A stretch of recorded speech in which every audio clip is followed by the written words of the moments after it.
The Galactic Concord had stood strong for 12,000 years, and nobody believed it could ever fall apart in a single week, but that was exactly what was happening right now on Ethon Prime, the great station at the center of known space.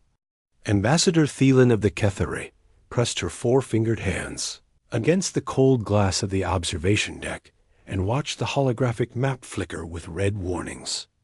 Her pale blue skin had turned almost gray with worry, and her large dark eyes could not look away from the disaster unfolding before her. System after system was going dark on the display, like candles being blown out by an invisible wind. How is this possible? She whispered to herself, though she knew no answer would come. The Valor network was the backbone of everything. It connected every jump gate that allowed ships to travel between stars in seconds instead of centuries. It carried every message, every trade agreement, every emergency signal across the vast emptiness of space. For 12,000 years, it had worked perfectly, a gift from the ancient architects who had vanished long before any current species learned to walk upright. But now something was eating it from the inside. High mathematician Vorix floated into the chamber, his crystalline body catching the dim emergency lights and scattering them across the walls. He was one of the oldest beings in the Concord, a member of a species that existed as living mathematics, and even he looked terrified. "The corruption is spreading faster than our models predicted," he announced, his voice like wind chimes in a storm. "We have perhaps 6 standard days before it reaches the core systems." Thielen turned to face him. "And then what happens?" "Then everything stops," Vorix replied. "No gates, no communications, no navigation. Every ship in transit will be stranded in the void between stars. Every world will be alone." The weight of those words pressed down on Thielen like a physical force. She thought of the billions of beings traveling right now, the medical supplies being shipped to plague worlds, the food convoys heading to famine zones, the families separated by duty and distance who relied on the network to stay connected. All of them would be cut off. The High Council convened within the hour, gathering representatives from over 4,000 species in the great chamber of Ethon Prime. Thielen took her seat among them and watched as the greatest minds in the galaxy argued and debated and ran simulation after simulation. Nothing worked. Every solution they tried was adapted to by the corruption within minutes. It learned from their attacks and grew stronger. It was as if they were fighting something that could think, something that could anticipate, something that had been waiting for this moment for a very long time. "We must seal the gates," declared Supreme Chancellor Morith, a massive being covered in thick gray plates, who spoke with the authority of a species that had conquered star systems before most others had discovered fire. "A full Omega lockdown, every system isolated until we can find a solution." "That will kill millions," Thielen protested. "Ships will run out of fuel and air. Colonies will starve. Medical emergencies will go unanswered. And if we do nothing, the corruption will kill everyone," Morath replied, his voice heavy with a sorrow that surprised her. "This is not a choice between good and bad, Ambassador. This is a choice between terrible and worse." The vote passed with 70% support, and within hours, the order went out across the galaxy. One by one, the great jump gates powered down and sealed themselves. Communication relays switched to emergency-only protocols. The busiest trade routes in the universe fell silent. For the first time in 12,000 years, the galaxy was alone. Thielen stayed in the council chamber long after the others had left, watching the holographic map continue to update with bad news. She had lived for 300 years and had seen wars and plagues and disasters of every kind, but nothing had ever felt as hopeless as this moment. "There must be something we have not tried," she said to the empty room. "Some approach we have not considered." But no answer came. On the third day of the lockdown, when despair had settled over Ethon Prime like a thick fog, something unexpected appeared on the long-range sensors.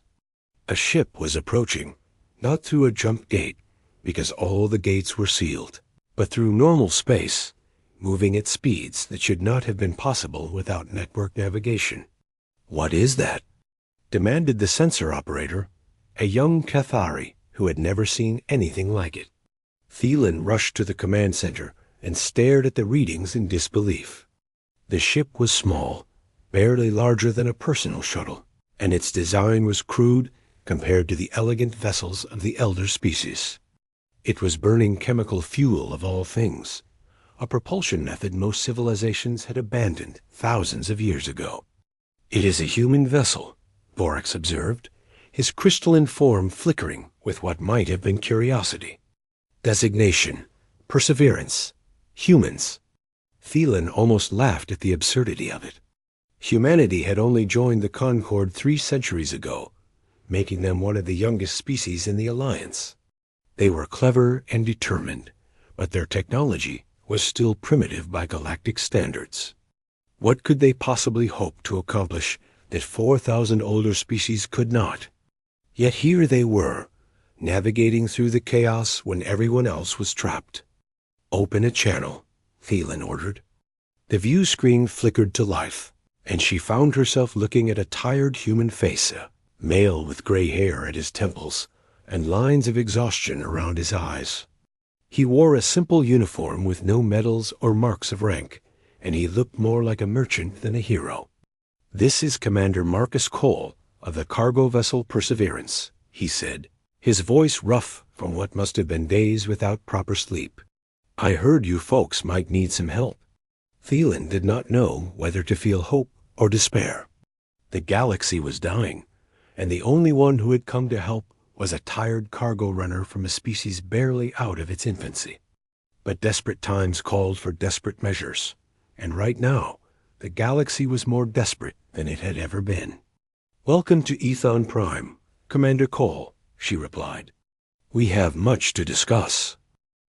Marcus Cole had not slept properly in 11 days, and it showed in every line on his face and every slow blink of his tired eyes. He walked through the grand halls of Ethon Prime like a man in a dream, surrounded by beings of crystal and light and living metal, all of them staring at him as if he were some kind of strange insect that had wandered into their perfect garden. He did not blame them for their doubt. He doubted himself. Ambassador Thielen walked beside him, her long blue robes flowing behind her like water. She moved with the grace of a species that had been civilized for 10,000 years, and next to her, Cole felt very small and very young. "How did you navigate here without the network?" she asked, genuine curiosity in her voice. "Our best pilots could not manage such a journey." Cole shrugged his tired shoulders. "My grandmother grew up on Luna before humanity joined the Concord," he explained. "Back then, we did not have fancy quantum navigation or jump gates. We had star charts and mathematics and a lot of patience. She taught me the old ways when I was a boy, just in case they might be useful someday."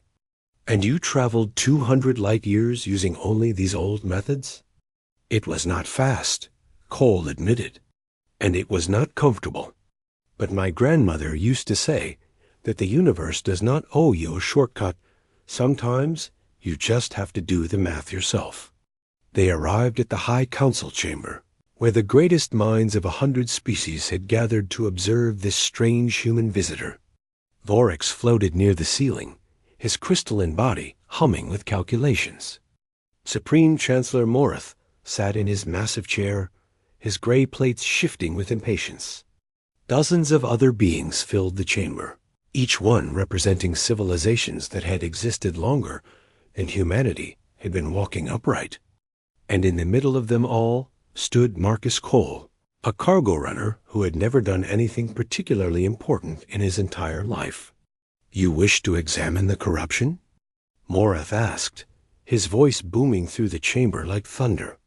"Why should we allow this? What can you possibly understand that our greatest scientists have not already discovered? Cole scratched the back of his neck and considered the question. He was not a genius. He knew that. He was not a hero or a leader or even a particularly good pilot. He was just a man who had spent most of his life alone in the quiet spaces between stars, hauling cargo from one world to another. "I do not know if I can help," he answered honestly. "But I have nothing else to offer except a fresh pair of eyes. Sometimes when you stare at a problem for too long, you stop seeing it clearly. Maybe someone new might notice something you missed." The council debated for nearly an hour, arguing back and forth about the risks and the possibilities. Some thought Cole was wasting their precious time. Others thought he might contaminate the data or make things worse. But in the end, desperation won out over caution. They had tried everything else, after all. What harm could one human do? Cole was led to a secure terminal deep in the heart of Ethon Prime, where the corrupted code was being analyzed by a team of exhausted scientists. They gave him access to the data and then stepped back, clearly expecting nothing but failure. Cole sat down in front of the terminal and began to watch. He did not run simulations like the others had done. He did not try to build mathematical models or search for patterns in the chaos. He simply watched the corruption spread across the display, his eyes following its movements like a hunter tracking prey. Hours passed. His coffee grew cold beside him. The scientists whispered among themselves, wondering if the human had fallen asleep with his eyes open. But Cole was not sleeping. He was remembering.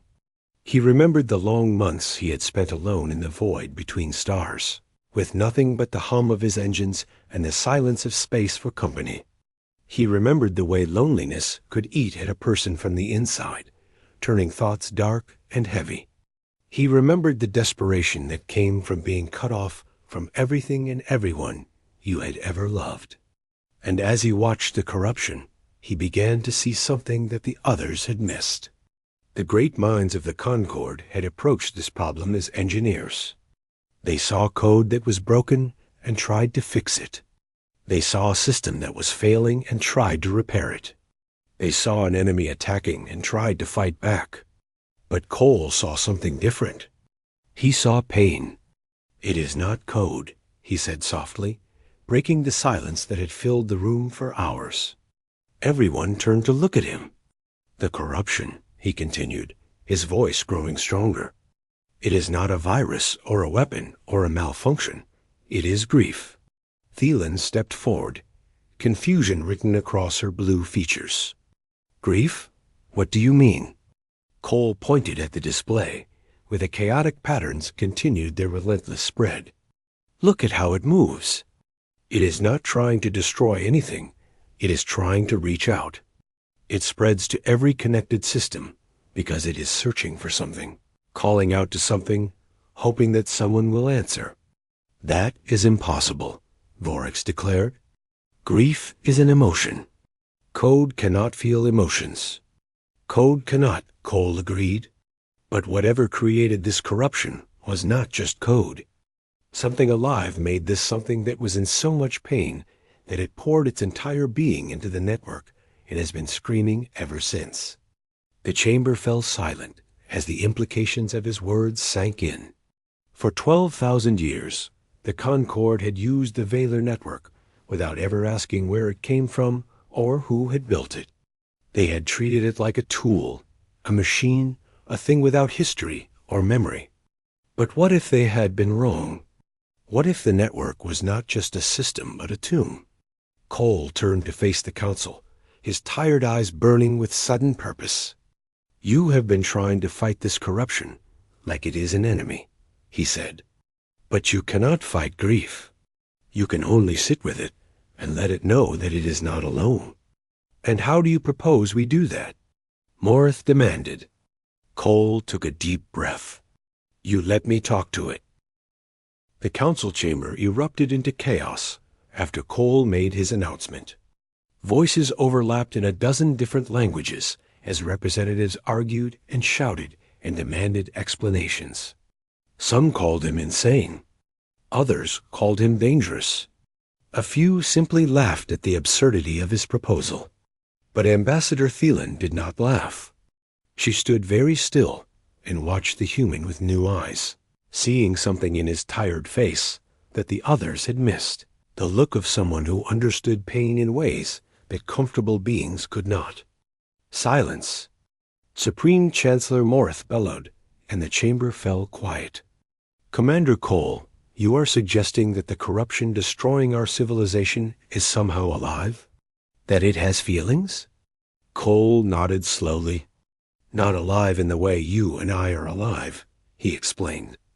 But yes, there is consciousness in there, buried under 12,000 years of isolation. The architects who built the network did not just create a machine, they poured their souls into it. The architects vanished before our recorded history began, Vorex observed. We know almost nothing about them, except that they built the foundations of our technology. What evidence do you have for this claim? Cole gestured toward the terminal, where the corruption continued its endless spread. The evidence is right there in front of you. Watch how it moves. It is not random. It reaches toward populated systems first, toward places with the most communication traffic. It is hungry for connection, for contact, for anything that might answer the silence it has been trapped in. He stood up and began to pace, his hands moving as he spoke. 12,000 years ago, something terrible happened to the architects. A war, a plague, a disaster, we may never know exactly what. But as their civilization fell, as their people died one by one, they did the only thing they could think of to survive.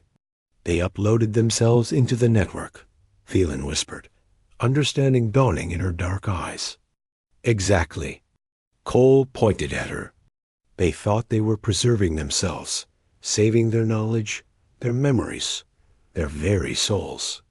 But something went wrong. Instead of living forever in the machine, they became trapped there, unable to die, unable to communicate, unable to do anything except exist in endless isolation. The chamber was silent now, every being listening with growing horror, as Cole painted a picture of unimaginable suffering. Imagine being completely alone, Cole continued, his voice soft but clear. Not for a day or a year or even a century, but for 12,000 years. No voice to hear, no face to see, no hand to hold. Just the cold mathematics of a system you built, running on without end. That kind of loneliness does not just hurt, it destroys. It turns grief into madness and love into rage. But why is the corruption spreading now? Morith asked.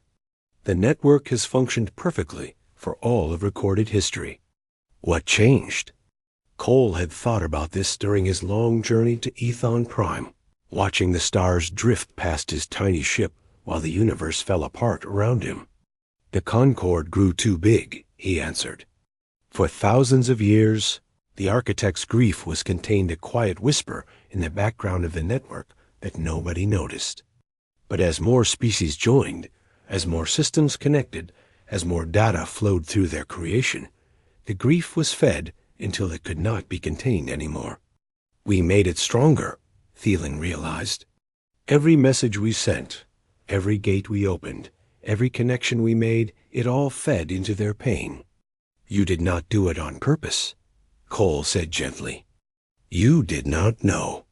But yes, the galaxy's success made their suffering worse. All that connection reminded them of everything they had lost. And finally, after 12,000 years, the grief became too big to hold back. Vorex floated down from the ceiling, his crystalline body pulsing with troubled light. Even if your theory is correct, Commander, how does this help us? We cannot undo 12,000 years of isolation. We cannot bring back a dead civilization. What solution can you possibly offer?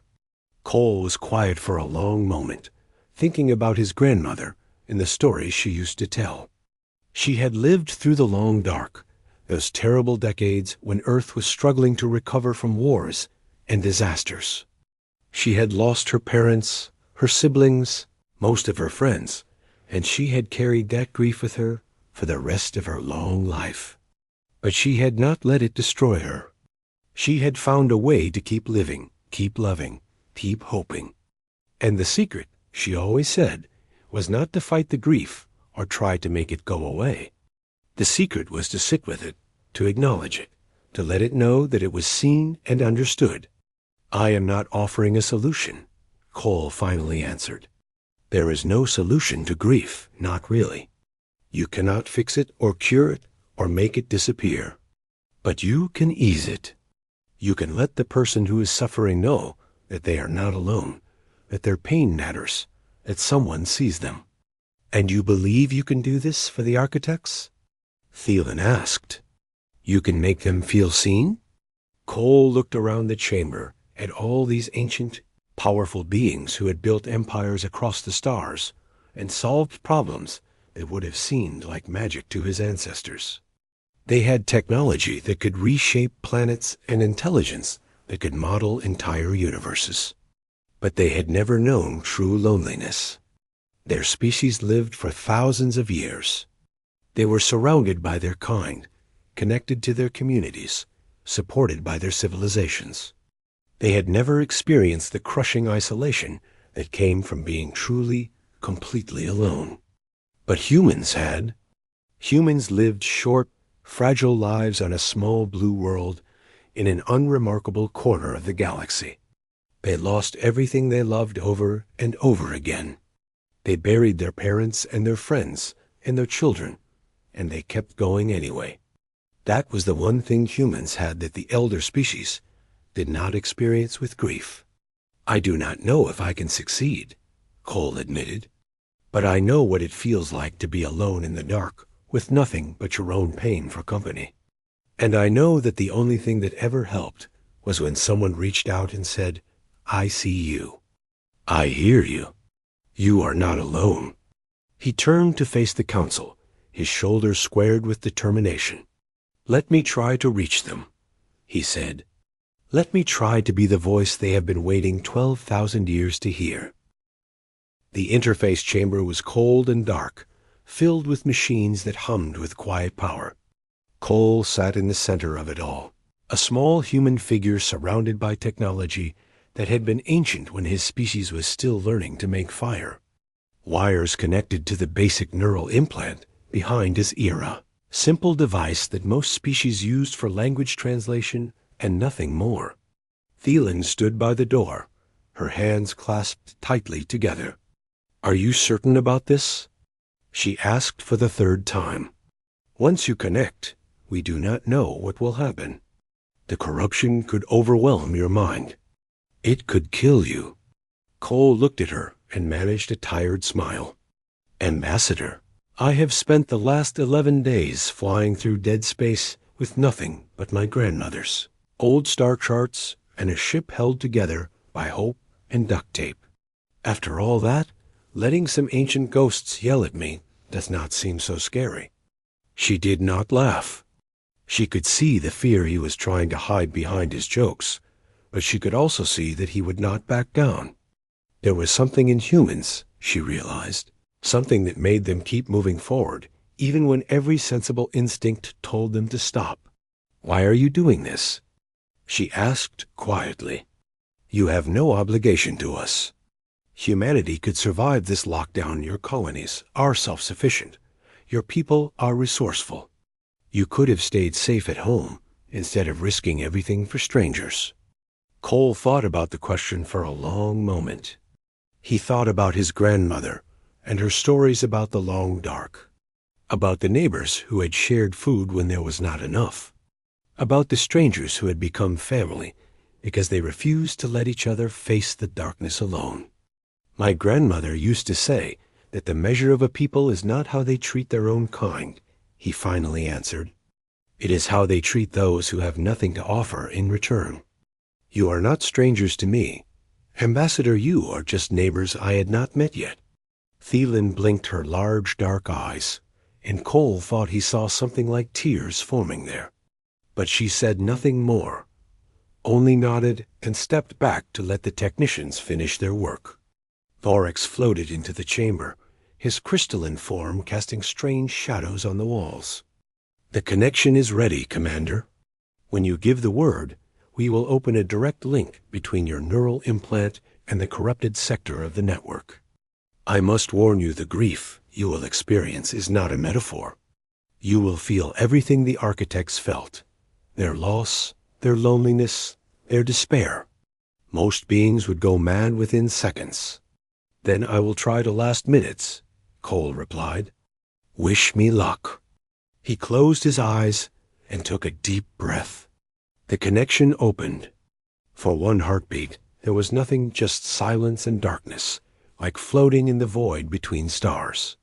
Then the grief hit him like a wave the size of a planet, and Marcus Cole drowned. He felt them all at once, billions of minds, crying out in anguish that had lasted longer than human civilization. He felt mothers who had watched their children die. He felt lovers separated by death. He felt teachers who had seen their knowledge become meaningless, artists whose works had been forgotten, leaders whose people had turned to dust. He felt a civilization dying and dying and dying forever without ever reaching the peace of true death.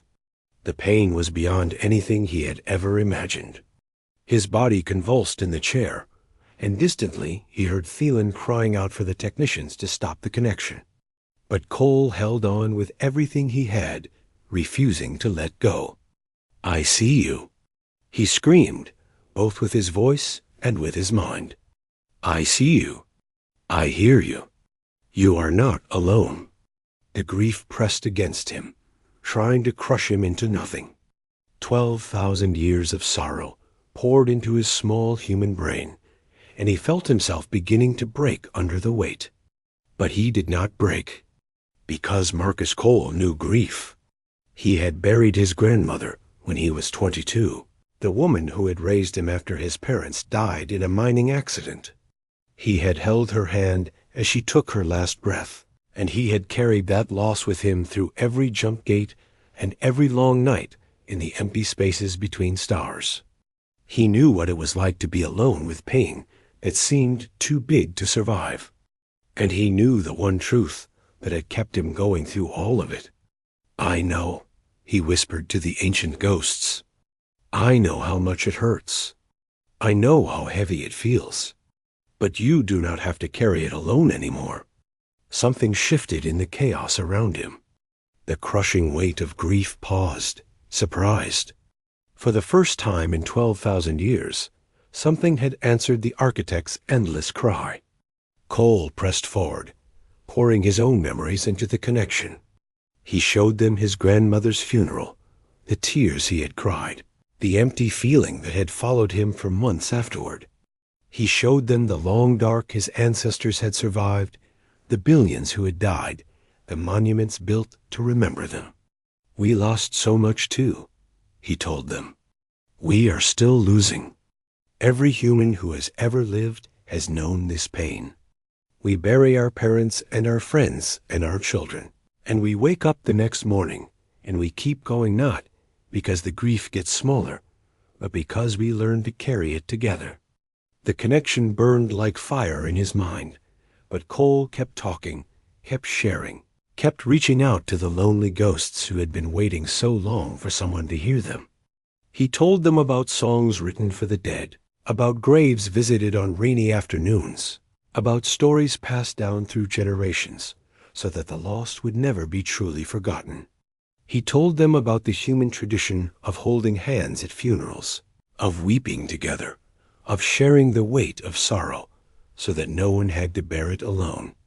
"You were not forgotten," he promised. "Every species that used your network, they all carried your legacy with them. Your creation brought billions together, helped them find love and build families and make peace. You thought you were alone, but you were with us the whole time." The grief trembled. The endless churning chaos that had threatened to consume the galaxy began to slow. And deep in the darkness of 12,000 years of isolation, something that had forgotten how to hope began to remember. For 3 days, Marcus Cole remained connected to the network, and the galaxy held its breath.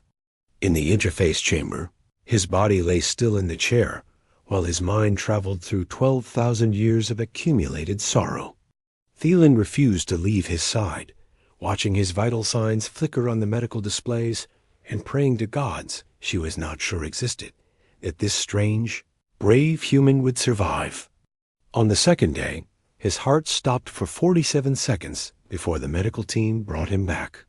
On the third day, he began to cry, tears streaming down his unconscious face as he experienced grief that no living being should have been able to endure.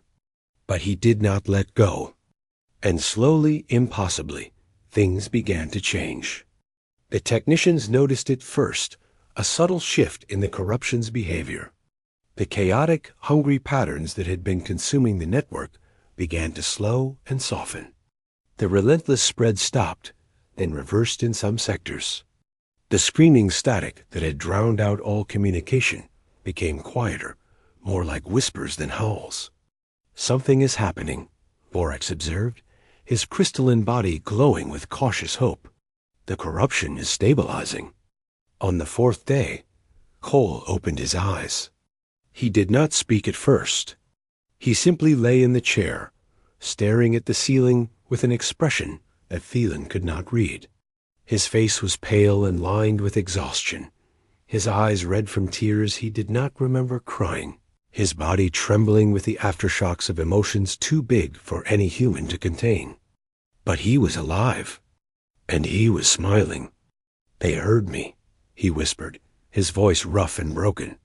After all this time, they finally heard someone answer. The recovery came slowly, both for Cole and for the network. Over the following weeks, the corruption continued to calm, its wild patterns settling into something almost peaceful. The junk gates began to reopen one by one, carefully tested before being cleared for travel.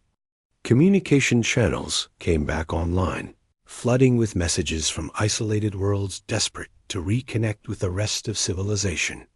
The galaxy breathed again. Cole spent 2 weeks unconscious in the medical bay of Ethon Prime, his mind healing from the trauma of what he had experienced.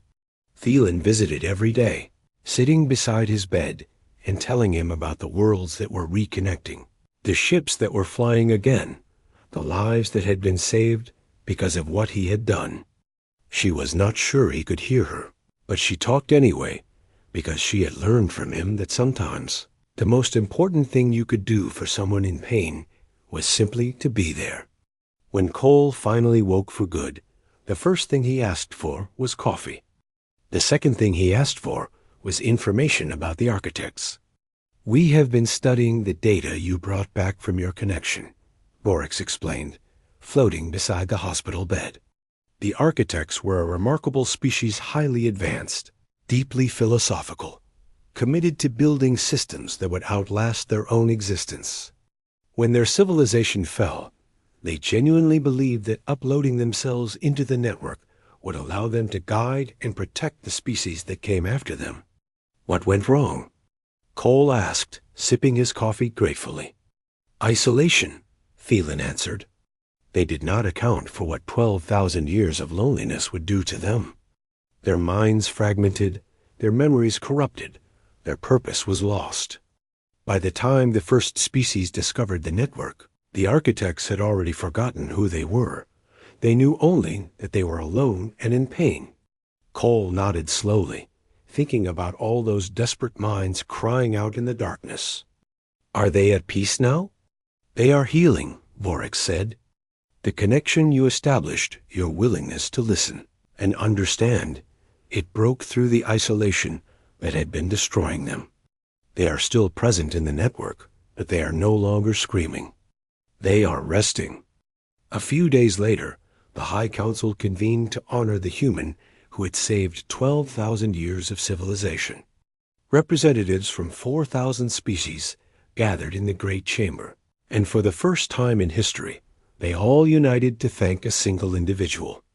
Supreme Chancellor Morath himself presented Cole with the highest honors the Concord could offer: titles, medals, promises of wealth and power beyond anything a human had ever possessed. Cole accepted them politely, but everyone could see that these rewards meant little to him. He was not a man who valued glory or riches. He was just a cargo runner who had happened to be in the right place at the right time with the right kind of heart. When it was his turn to speak, he stood before the assembled representatives of the galaxy and cleared his throat. "I do not want these titles," he said simply. "I do not need your money or your honors. But if you want to thank me, if you really want to show that what happened here mattered, then do one thing for me." "Name it," Marth replied. Cole looked out at the thousands of faces watching him. Beings of crystal and light and flesh and metal. Species that had built empires across the stars and would likely exist long after humanity had turned to dust. "Remember them," he said. "The architects gave you everything, the network, the gates, the foundation of your civilization. They did not ask for payment or praise. They just wanted to help. And when they needed help in return, nobody was there to answer." His voice grew stronger. "So remember them. Learn their names, their history, their stories. Build monuments to honor what they built. And next time you use the network, take one moment to say thank you to the ghosts who made it possible." The chamber was silent. Then Phelan began to clap, her four-fingered hands striking together in a rhythm that spread through the chamber like fire.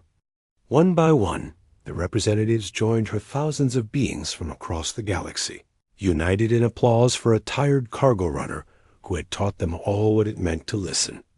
Cole stood there, embarrassed and proud and exhausted, and he thought about his grandmother and all the lessons she had taught him during those long nights on Luna. "The universe does not owe you a shortcut," she had always said. "Sometimes you just have to do the work yourself." And sometimes, Cole realized, the most important work of all was simply being there when someone needed you. 6 months later, the first monument to the architects was unveiled on Ethon Prime, a towering structure of light and memory that told their story for all to see. Species from across the galaxy gathered to pay their respects, to honor the ancient civilization that had given so much and asked for so little. And deep in the network, in the spaces between the stars and the silence between the signals, the ghosts who had waited so long finally rested. They were not forgotten. They were not alone.